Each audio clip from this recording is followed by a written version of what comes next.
Nənə, sevdiyin bir şeir adı deyə bilərsən.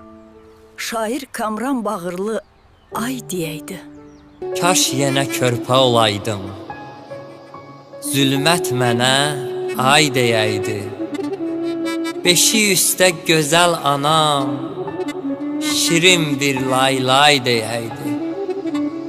Sevinəydi o çağımla, süd qoxuyan gül bağımla, oynayaydı barmağımla. Anam gülüb say deyəydi, ucaldıb öz qalasını, silərdi ömrüm pasını.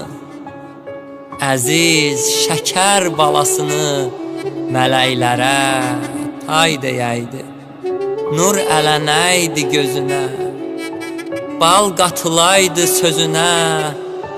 Allahından hey özünə təkrar gələn pay deyəydi. Təkrar gələn pay deyəydi.